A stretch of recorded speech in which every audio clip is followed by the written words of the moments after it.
For centuries, the world's greatest empires have tried and failed to conquer one specific piece of land. I'm talking about everyone from the Romans to the British. They've all been repelled.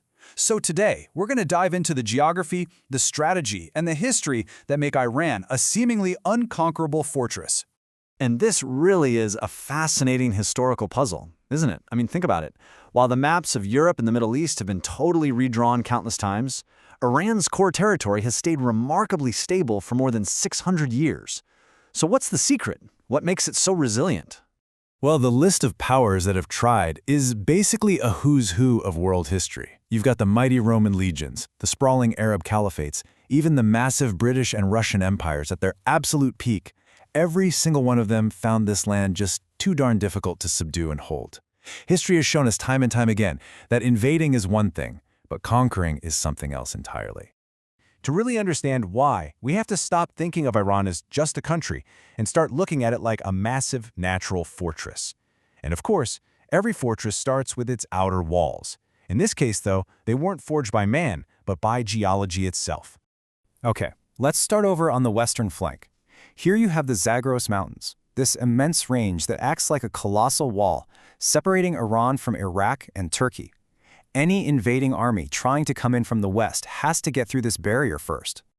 And these natural defenses are just incredibly thorough.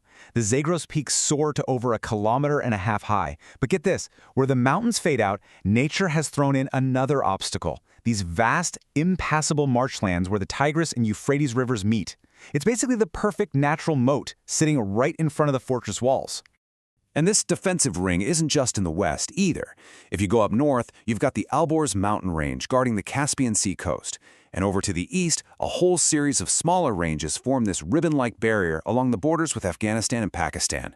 So no matter which direction you try to invade from on land, you're fighting the terrain before you even see the enemy. All right, let's move on to the fortress's most powerful deterrent. And it's not a mountain. No, it's a narrow stretch of water that gives Iran an unbelievable amount of leverage over the entire world. So Iran holds this uniquely powerful position right here. It controls the entire northern coast of the Persian Gulf, one continuous stretch of strategic shoreline. Meanwhile, the southern coast is all chopped up and divided among 7 different nations. This gives Iran a completely commanding and unified presence over this critical waterway. And why is that so incredibly important? Well, because that dominant coastline overlooks one of the most critical choke points on the entire planet. The Strait of Hormuz is the only way to get from the Persian Gulf to the open ocean, and a staggering 20% of the world's total oil supply has to squeeze through it every single day.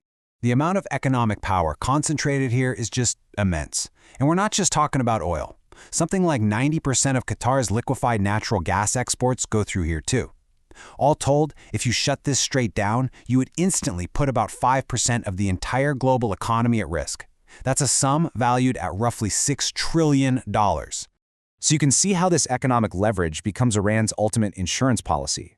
Its ability to threaten the Strait of Hormuz means that any military action against it comes with the very real risk of setting off a global economic meltdown. It's an incredibly powerful deterrent that forces any potential enemy to think, and think very hard before making a move. But okay, let's just imagine an invading army somehow manages to breach those mountain walls. Well, the interior of the fortress is a whole different ballgame. It's a landscape just filled with its own deadly traps. The first trap is the land itself. The heart of Iran is dominated by 2 of the most inhospitable deserts on the entire planet. This barren wasteland is almost impossible to live in or cross, which funnels the whole population and any invading army into these predictable corridors along the mountain ranges. There's just no open field for a conventional army to sweep across. And the second trap is the population. You see, Iran is a multi-ethnic country. You've got Persians, Azeris, Kurds, Arabs, and so many other groups. Now, while this diversity can create some real internal challenges for the government, for a foreign invader, it is an absolute nightmare. An external threat has historically been the one thing that can unite all these different groups. We saw this play out perfectly during the Iran-Iraq War. Back in 1980, Saddam Hussein invaded, thinking Iran was weak right after its revolution. He expected the ethnic Arab population in Iran to join his side, but the exact opposite happened. The invasion sparked this huge wave of Iranian nationalism that united the country's diverse groups against a common enemy. The war dragged on for 8 brutal years, cost 1 million lives, and ended right back where it started, with zero change in borders. Okay, now for the final layer of this fortress. And honestly, it's probably the most fundamental and effective defense of them all. Its sheer, overwhelming size. I mean, Iran is just enormous. We're talking 1.6 million square kilometers. It's this vast expanse of really challenging terrain. This is not some small target you can capture and control in a quick campaign. It's a strategic maze. And that size gives Iran what military strategists call strategic depth.